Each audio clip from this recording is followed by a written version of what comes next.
Thank you for joining me in the MPP Power Hour. I'm your host, Massimo Palermo. Today I have with me as my guest, Courtney Boyer. Courtney is a relationship and sexuality expert. She was trained as a mental health and sex therapist, life coach, and Reiki practitioner. She helps individuals and couples infuse passion and purpose back into their lives. Courtney is now also the author of Not Tonight, Honey, Why Women Don't Want Sex and What We Can Do About It. Now, without further ado, I would like to welcome to my show, Courtney Boyer. Hello, Courtney. Welcome to the MPP Power Hour. How are you? I'm great. Thank you, Massimo. I'm so excited to be here. I'm so excited that you're here as well.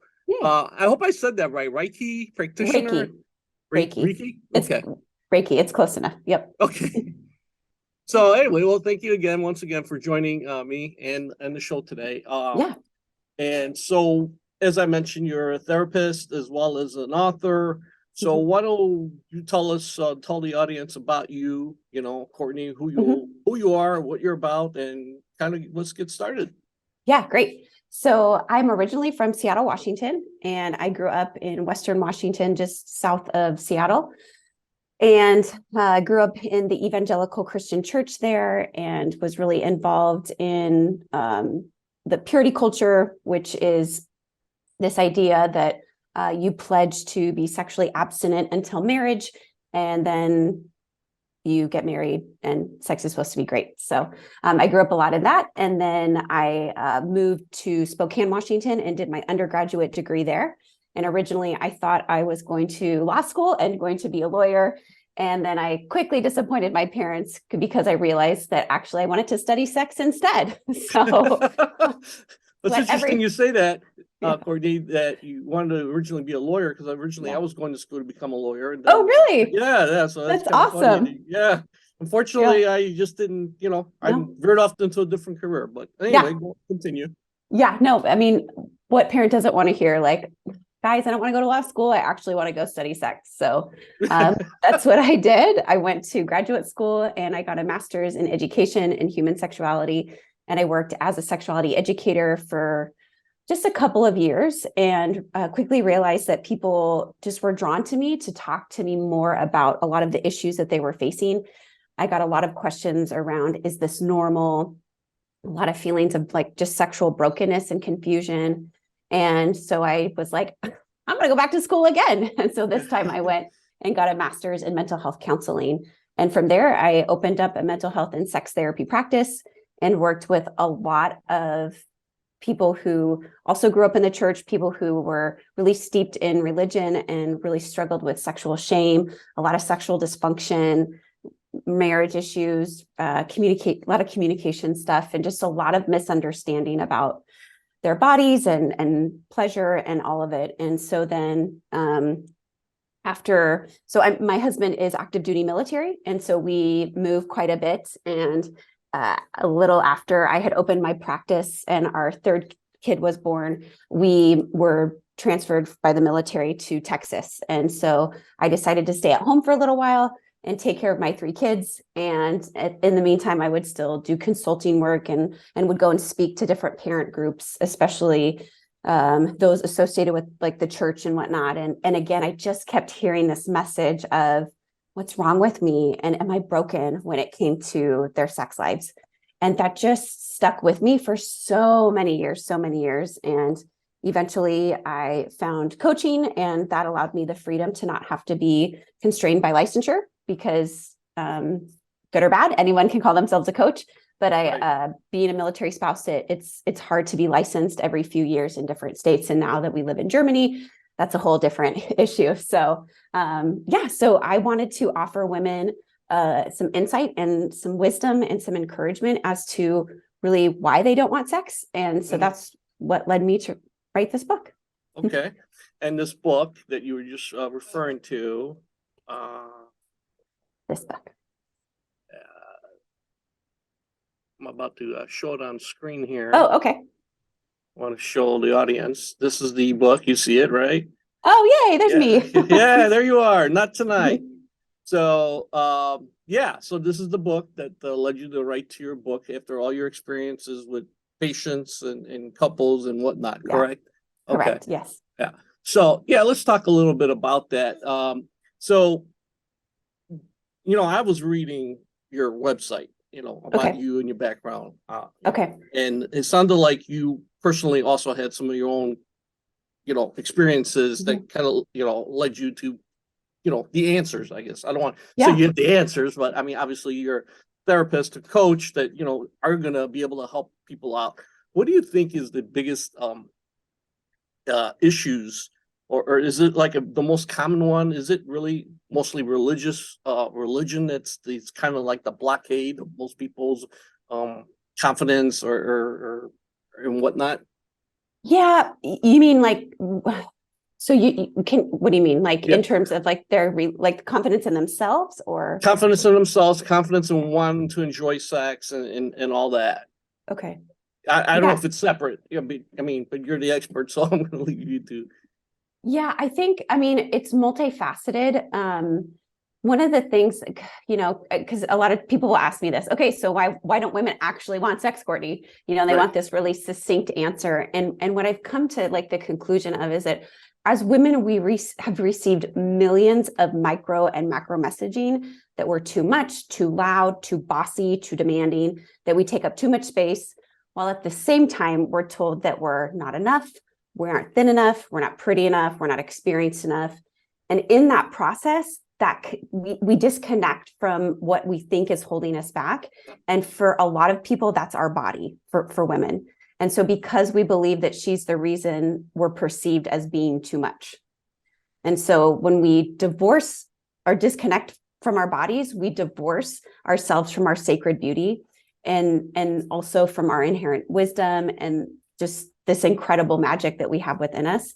And so Mm-hmm. my goal is to encourage women to come back home to themselves so that they can realize that they are enough, that they're the safe place that they've been longing for. Okay. So you basically try to reel them in to make themselves comfortable within their own selves. Yes. Yeah. To Yeah. really, it's called embodiment, to really come back to feel safe in their body. And then that from there will really allow them to connect with their pleasure. Because so Mm-hmm. often people think that like, well, okay, like she doesn't want sex, like, okay, like go get a toy or go get some lingerie or like, let's get Right. away for the weekend. And that's like putting a Band-Aid on a gaping wound. Like Mm-hmm. it may work temporarily, like for one night or one experience or even a week or two.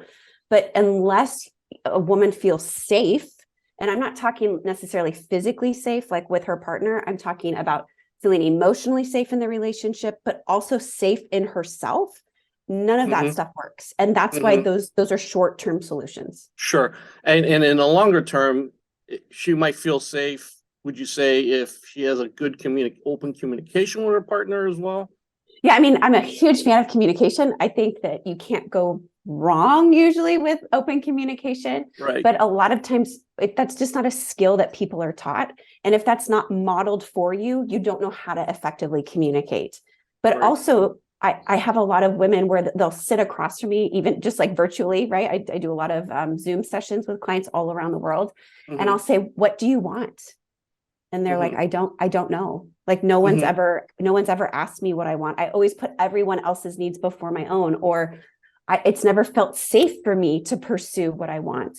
And I'll Mm-hmm. ask them, what brings you pleasure? And they're like, Mm-hmm. oh no. And I don't even mean sexual pleasure. I just Right. mean what brings you joy, what lights you Right. up, what makes you excited, what Right. turns you on. Again, it can be sexually or not.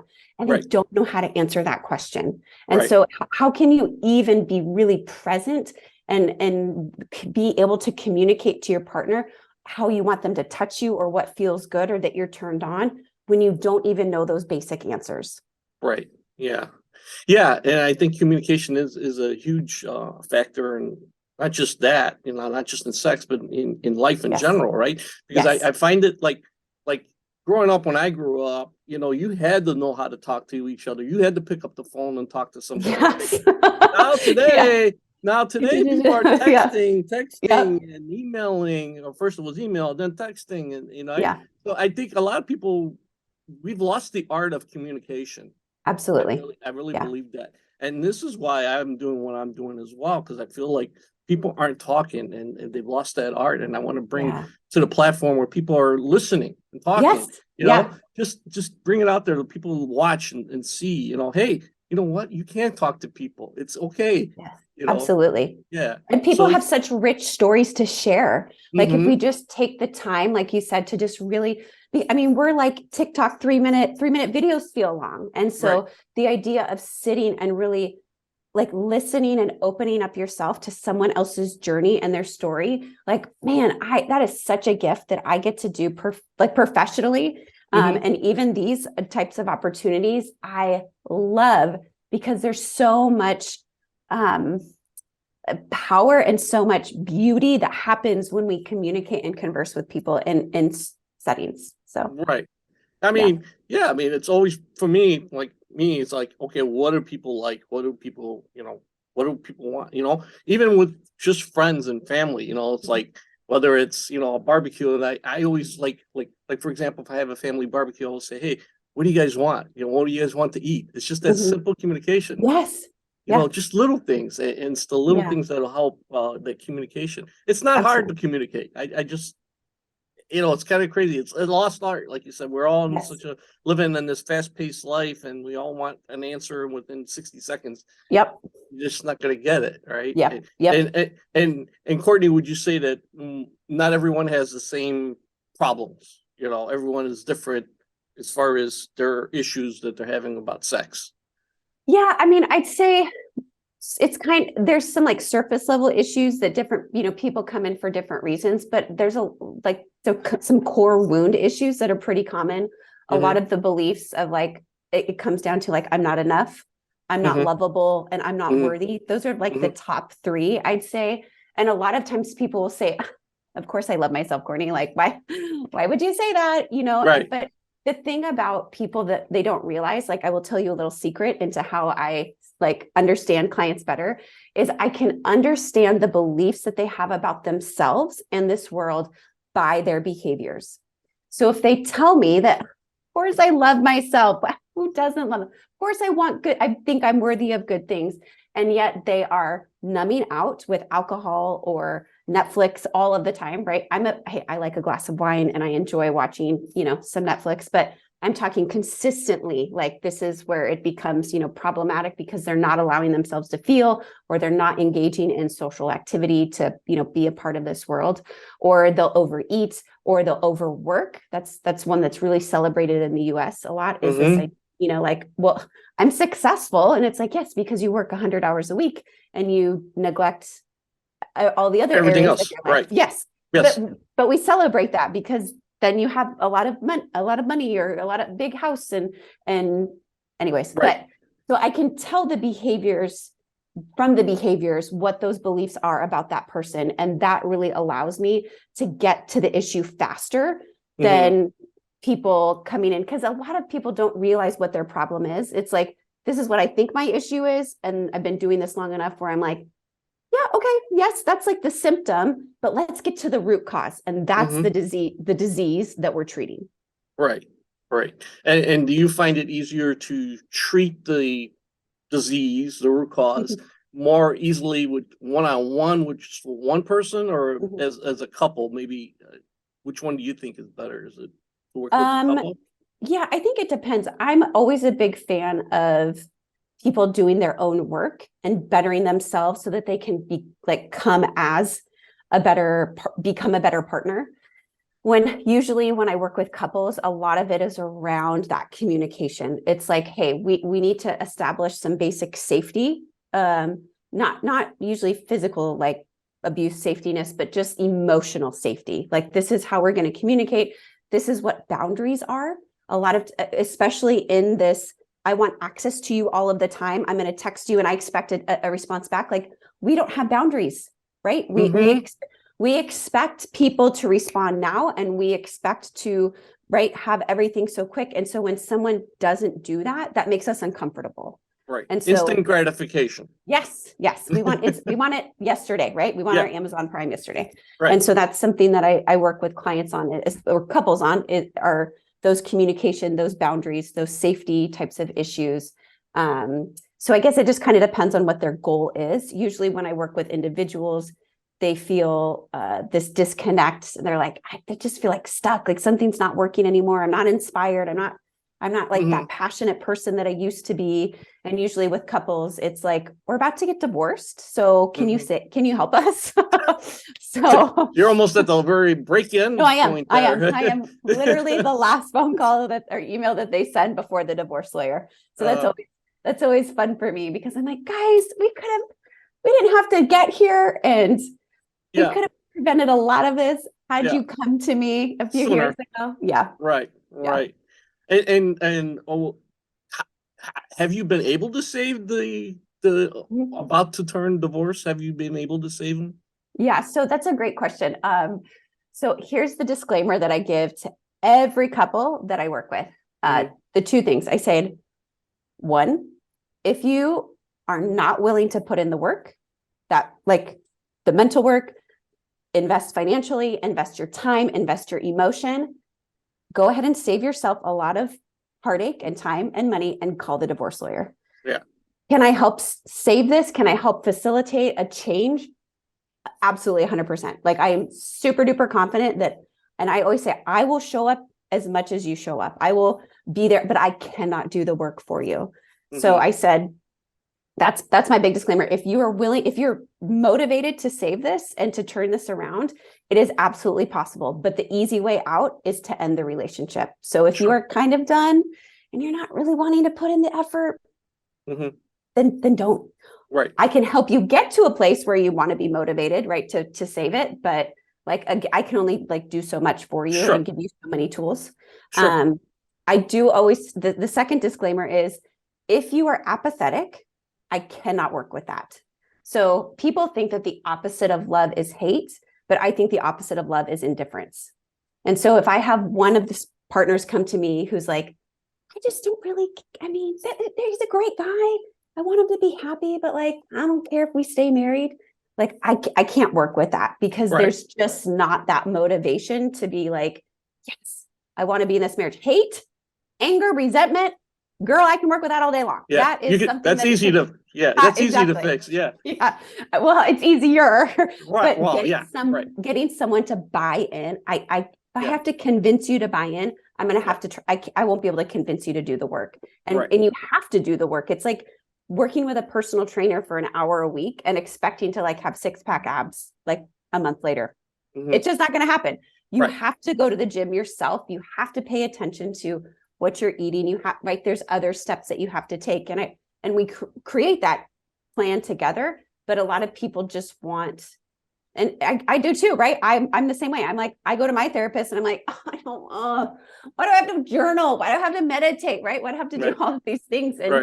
And so it's about that language and the belief of like, oh, I get to do these things. Like I get to help invest in my marriage or in my relationship because it matters.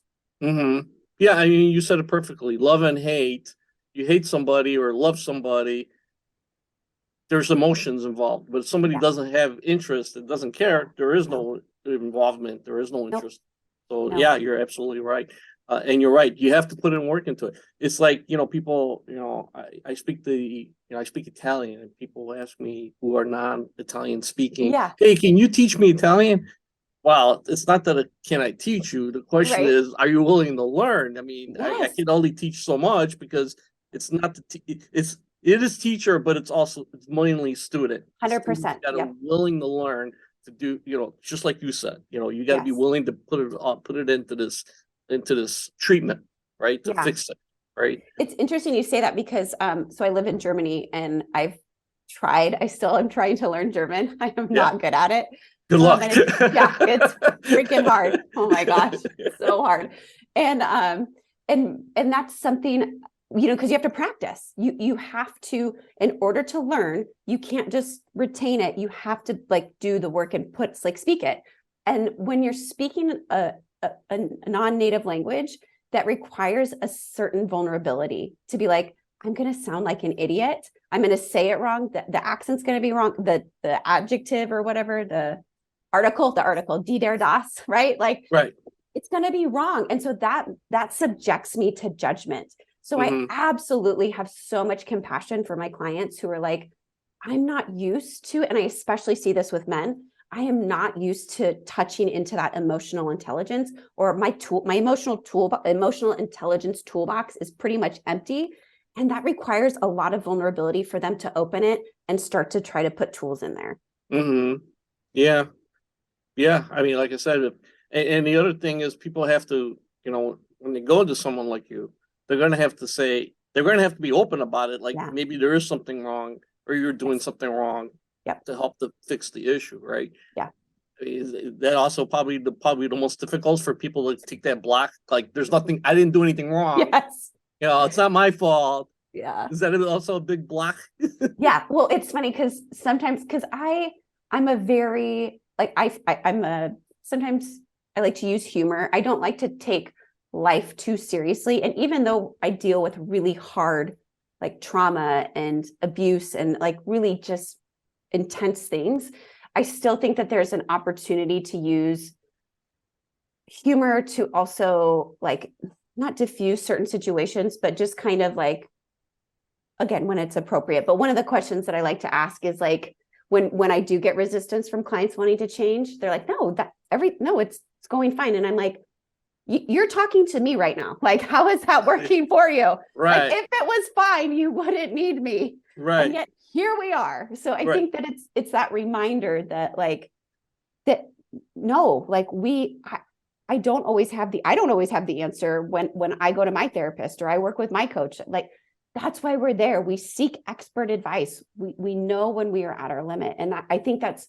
incredibly brave for people to show up to do. But sometimes when we show up, we forget, like, we don't have to have the mask on to still be like this perfect, everything's put together. Because I work with a lot of really successful people who look great on paper, and people usually look at their life and think, oh my gosh, I want to be them. Like, gosh, it must be so easy. And yet they're miserable, they're disconnected, they're in a sexless marriage. Like there are just so many issues.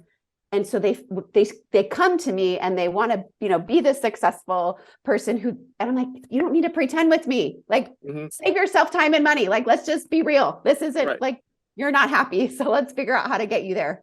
Right. Yeah. And it's funny you say that, because when people are successful, they don't want to hear that they're failing anywhere. Exactly. Yes. Exactly. Yes.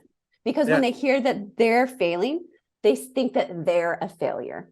Instead of my behavior, my actions are not giving me the results I want. Right. They don't see failure as feedback. They see it as an identity marker. Right.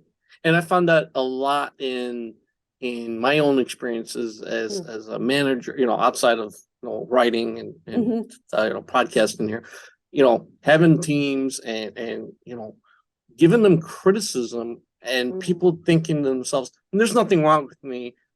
It's the same idea. Like, no, I'm not failing. I'm good. There's nothing to improve. Like, there's nothing to improve. I'm thinking to myself, how do you say that? How can you ever say there's no room for growth and no room for improvement?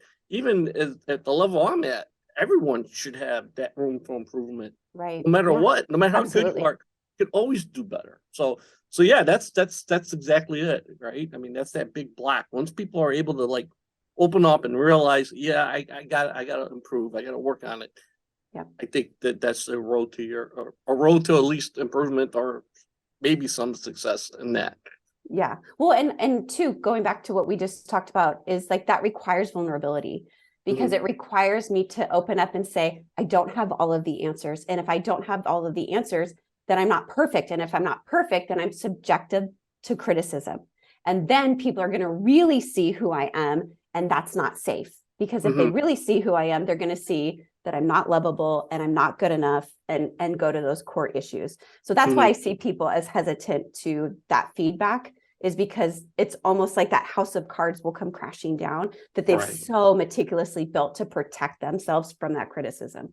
Right. And do you think in reality that a lot of folks that are successful have been avoiding this issue of sex in the marriage by focusing on everything else but that, right? Yes. Is that like a sidebar, and like, I just don't even want to deal with it? Oh, absolutely. I mean, I Yeah. think that we forget that sex, and not just, I mean, yes, the actual act of sex and all of the sexual acts and behaviors, those are skills. And that requires a lot of understanding about your own body and your partner's body. And if you're not humble enough to open up to feedback and criticism, right, then we're going to have a problem. And Right. so, again, those successful people are like, I don't gotta improve on it. I know how to please my girl. Like, I know how Right. to take care of my man. And it's Right. like, or maybe you don't, Oh, like, and right. that's okay. That's okay because, well, I've never had any complaints before. I've never, right? And so then it becomes finger pointing, and that helps nobody. And so Mm-hmm. it's really about being open and being vulnerable, but that requires that sense of safety and who we are to Mm-hmm. like, okay, yep, this is not about me. And Mm-hmm. yet, as humans, we make it about us so that we can protect ourselves from potential threats. Right. And what about honesty Mhm. within themselves, right? Are Yes. people completely honest with themselves about what they like or dislike? No. No. Especially I see this for women. A lot of times it's people pleasing mode. So it's this, idea of we are human givers. Kate, gosh, what's her name? I think I talk about it in the book. I think her name's Kate Manning. She talks about this, the human giver syndrome. And there's this idea that there's human beings and human givers. And a lot of women have been raised to be human givers. And so the idea that you want or need anything or that you have demands, like that's no, because your job is to please and to be there for the human beings. And so I see that for a lot of women who just, I'm doing my wifely duty. Like I'm Mm-hmm. here to please my husband. I'm here to take care of his sexual needs. I don't have sexual needs. I could go without sex. And so I think, yeah, it's true. Yeah. I've had a lot of, especially growing up in the church, a lot of women who are like, I don't really need sex. Can you tell me just how to like it or do Mm-hmm. whatever? And I'm like, yeah, but it's going to require a lot more than just, liking it. Right. It's about being honest with yourself about what pleasure is for you and how sex is a part of that. Mm-hmm. Yeah. Yeah. Speaking of your book, so let's Mhm. talk a little bit about this book. You wrote a Okay. book. Mhm. Is this like a prelude to, helping people understand? How would you describe the book? Yeah, so the book is divided into three parts. The first part is really about why do we need a book about women not wanting sex? Like, how did we get here, right? Um, Do we need a book? Because I think that's pretty obvious, right? you would, yes. I mean, but it's like, doesn't everybody? I remember growing up, and I was so fascinated as a teenager. I was so fascinated by sex because it was something that was just so off limits and taboo. And as someone who had just pledged to save herself for marriage and do the whole purity culture thing, I was like, I even remember this now, and it's hard to not laugh when I think about it. But I remember thinking when I would hear adults say, oh, well, the top two things that couples argue about are sex and money. Yeah. And my first thought is, who would argue about sex? Why would you ever not want to have sex? Right? It's so it looks like this cool, amazing, great thing. And which, right? It's so funny to think about that now, but you don't realize how much baggage you bring into your romantic relationships and how that greatly affects your ability to be sexually intimate with your partner. Mm-hmm. So Yeah, that's yeah. yeah, Sorry, go ahead. and it's funny. It's funny you say that because when we're teenagers, it's just like we're curious about it and we probably want Yes. it. So why would anybody argue about it? But it's kind of funny because as growing up, you would hear or see things, and people would say things like, as they get older, they get uninterested in Right. sex. Yep. And, Yeah. and I'm sure that, I mean, based on what you're saying as well, that it's probably because they're just not communicating and Yeah. maybe lighting that fire to continue with that interest. Yes, which I love that you just said, because that's what part two of the book is all about. It's literally it's about, sorry, I'm looking at it here. Yeah. Part two is all about, it's called Light the Match, right? Well, That's what Yeah. That's what it is. It's the second part is really about helping women to understand, like, why am I on this journey? What is this pleasure idea? And how does that look for me? And like, how does my body work? And being able to like one of the chapters is called Permission for Pleasure. I will joke with my clients sometimes and be like, I will write you out a permission slip for pleasure if it will help you. I will write that permission slip for you. And it's funny because we laugh at that, but no, for so many, especially women, no one has given them that permission to do things that they want to do. Mhm. Like, I see this like on Mother's Day, which was a few weeks ago. So many of my girlfriends were like, what are you doing for Mother's Day? And I was like, I'm going to do what I want to do. Like, I want to sit out and read. My kids are going to bring me breakfast. Like, I had a whole post about this and how communicating what we want is so important. But before we can communicate that, we have to identify what we want.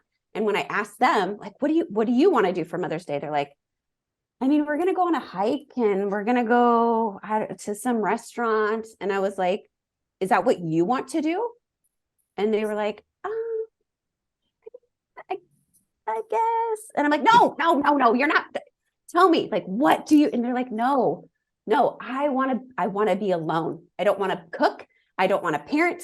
I want to sleep in. Right. And it was the first time a lot of them, I gave them that permission in just that small space to identify what brought them pleasure, what would bring them pleasure for Mother's Day. Because again, when we hear pleasure, we think a lot of times sex. And it's not just sexual. It's one of my goals is to help women connect with all kinds of pleasure. Sure. Because a pleasured woman is a powerful woman, and a powerful woman helps change the world for the better. Agreed. No argument here. Good. So, yay. Yeah. Like you said, it's not just sex. It's pleasure in life. Yes. You know, if you're not happy, you're not, with your own personal, professional career, the reason people quit their jobs is not just necessarily money, or it's because they're not happy. The work job is not giving them that pleasure of wanting to go into the office and wanting to do the job.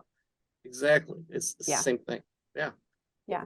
And then finally, part 3 is just about like moving forward and what some specific tools, because one of the things I didn't want to do is write a book about theory and, like, these are all of these problems and like, well, good luck, like, Godspeed, hope you can figure it out. Like, I really wanted to give people an understanding, an exploration, permission, and then also like tools to help move forward and really be like, okay, I can apply this little bit and that's going to move me from 5 to 10. And then I can add this little bit and then that'll get me from 10 to 15. Like, we think that when we're trying to make changes, it's like, oh man, I got to go from like having sex from once a month to having sex every day. And it's like, nope. That's not what it's about. It's about finding those little tweaks that we can make that you can realistically incorporate into your life. And that's how we create lasting change. That's interesting you say that, because I mean, do you have couples that do have that issue of not, like, one or the other wants more than the other? Is it like the amount? I mean, are you able to? I mean, I guess, are you able to kind of, I guess, negotiate? I don't want to say negotiate because it seems silly to say negotiate the amount of sex, but do you guys find a way that both couples are like can understand and want, and their wants and needs? Yeah, absolutely. So you usually have in couples where you have a higher sexual desire person and a lower sexual desire person. And what ends up happening is the lower sexual desire person usually wins because like nobody wants to have sex with somebody who really doesn't want to have sex. That's not fun. And so then the higher sexual desire person will only be able to engage in those sexual activities when the lower sexual desire person is on board. So yes, that's a real issue. One of the things that I do explore are the barriers to the lower sexual desire person. So again, a lot of times individuals who identify as lower sexual desire tend to be the female partner. And I try to understand where that sexual ethos, like where they're at. We do like, okay, where are we at in your life cycle? Like, did you just have a baby? Are you going through menopause? Did you just like start a new job? Like it's so much more comprehensive than like, well, you guys need to be doing it every day. Like, I don't know what to, like, let's just make that happen. It's really looking at their whole life and then also the beliefs around sex.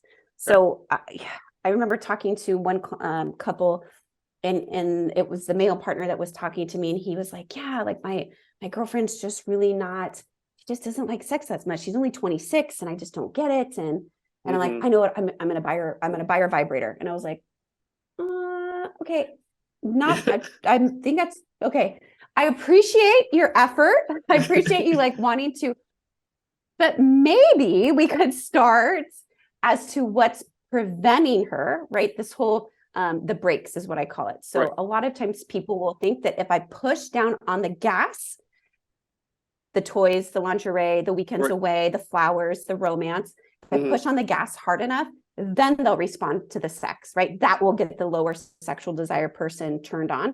But what they fail to take into account is the brakes.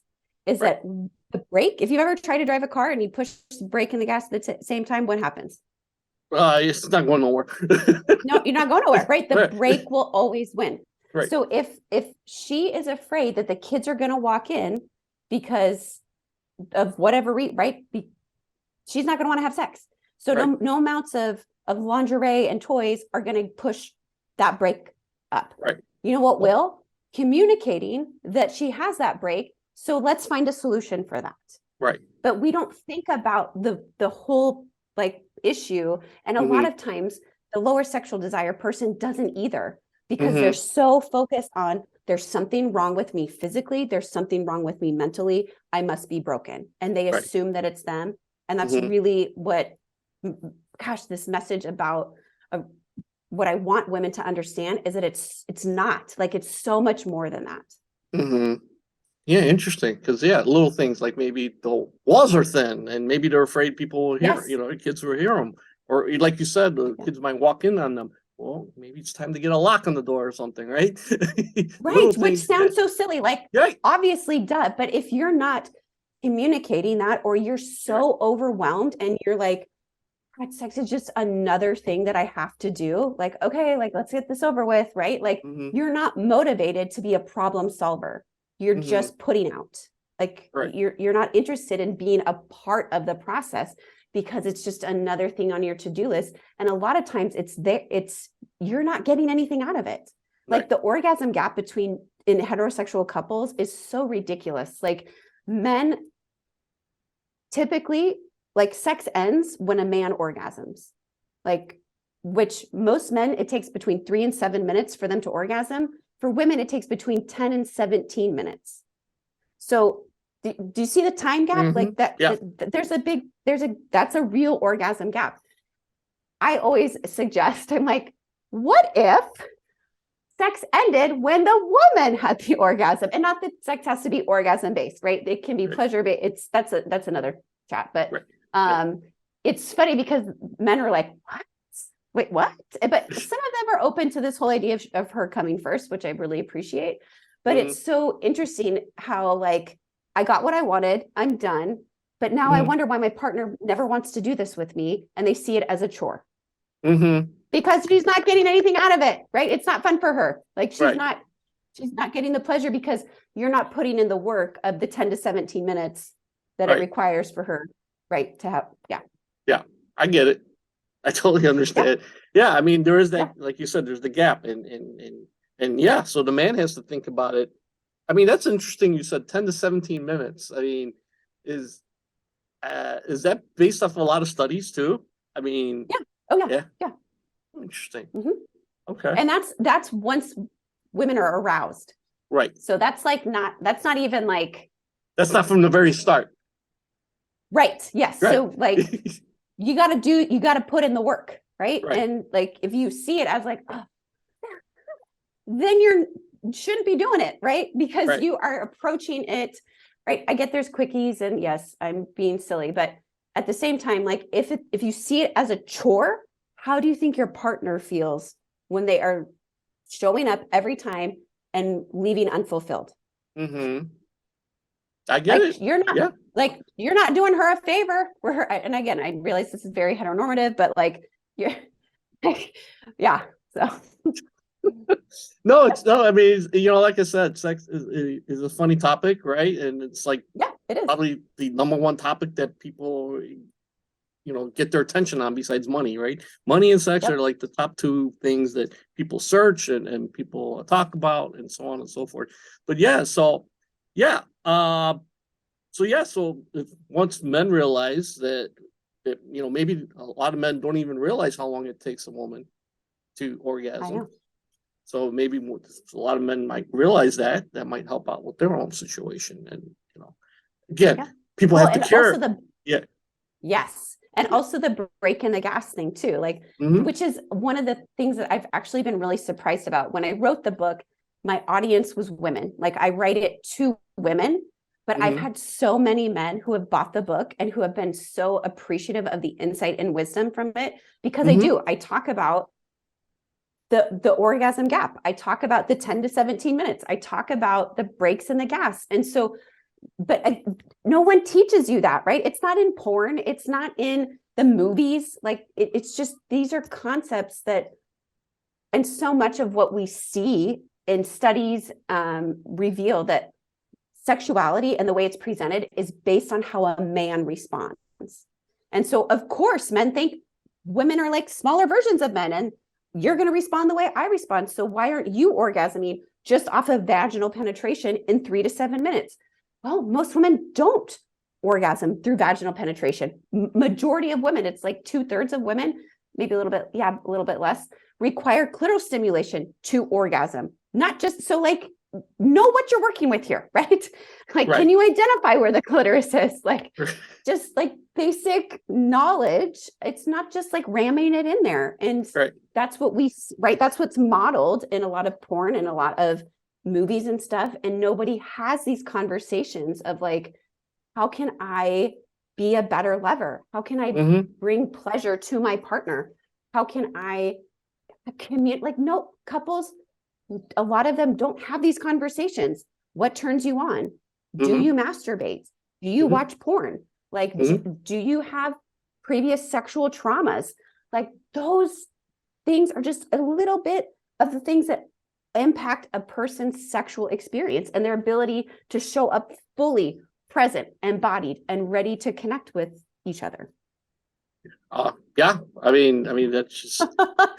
I'm sorry, you're leaving me speechless, and I'm not usually speechless, but I'm sorry. no, no, no, it's okay, it's okay because obviously you're the guest anyway, so you're supposed to do most of the talking anyway. But about you and what you do in your book and whatnot, and I think you've actually hit on a lot of very important points for people and couples, and maybe they can look at themselves now and say, Yes. "Geez, what am I been doing wrong?" And maybe they'll pick up your book. In fact, where can they pick up your book? Why don't you tell Yeah. the audience? So a lot of easiest way is through Amazon. It's worldwide. So like here in Germany, it's like amazon.de, but amazon.com. It's in Barnes and Noble, Apple Books. There's a Kindle version too, or an electronic one. So if you want to do that versus the paperback. My mom was so, God bless her, I love her. She was like, so I went to Audible and I didn't see an audiobook. And I was like, Mom, the book just came out. I haven't done an audiobook for it yet. And she was like, okay, you might want to work on that. So right now there is no audiobook. I was like, it's never good enough, right? Right. I love you. I love you, Mom. Yeah. So there's no audiobook yet, but that's something that I would love to have come out soon. So And do you find yourself being the person behind the voice of the audiobook, or are you gonna leave it to a it's professional? funny. I have friends who tell me, they're like, I read this in your voice. Like I Uh, hear it in your voice. And since a lot of I have a lot of the book is like clinical vignettes. So it's me talking to clients and me sharing, or majority of these are actually just an amalgamation of different client scenarios. There are a few that I've used with permission from clients because it was so powerful that I was like, this has to go in the book the way that I remember it. But yeah, I am as you see, I'm a very animated person and use a lot of emotion so I'd love to do the audio of it because it's like, this is me, like my journey, like this book is me, it's my journey, it's my interactions with my clients and just so much of my past and my beliefs. And I'm so like married to it that I don't know, I'd have a hard time letting somebody else narrate it. So we'll see. Yeah. Well, you're like you said, I mean, it's you. I mean, it probably makes sense for you to be the orator of your own audiobook, right? So, and you have a website, right? I do, yes. CourtneyBoyerCoaching.com, and all of my social media, let's see, LinkedIn, Facebook, and Instagram are all Courtney Boyer Coaching. Boyer is Boyer. Okay, great. Well, so everyone, I will put all your links on the description of the video on this video once it gets posted. So everyone, if they just click the link, they'll be able to go onto your website or go buy your book. And if you're interested, please, subscribe to the ever-growing channel of Massimo Palermo here. I'm also expanding to Rumble, so I'll be, posting the video not just on YouTube, but also Rumble as well. Okay. So yeah, we're gonna get the audience to open up and have, listen to you and your wonderful stories. I mean, you didn't tell stories, but you definitely told a lot of good information here. But I mean, that's okay. But no, I really enjoyed you being here. Everybody smack those buttons, subscribe and like this video, because I think this was a great session with Courtney. And again, thank you again for joining me today and the MPP Power Hour, and best of luck to your book and also your coaching. Thank you so much. Bye-bye. So, if you are connected on my social media sites, contact me directly to make an appearance on the MPP Power Hour. Hurry while there are still spots available. Don't forget to smack those buttons to subscribe and like my video. Thank you for watching.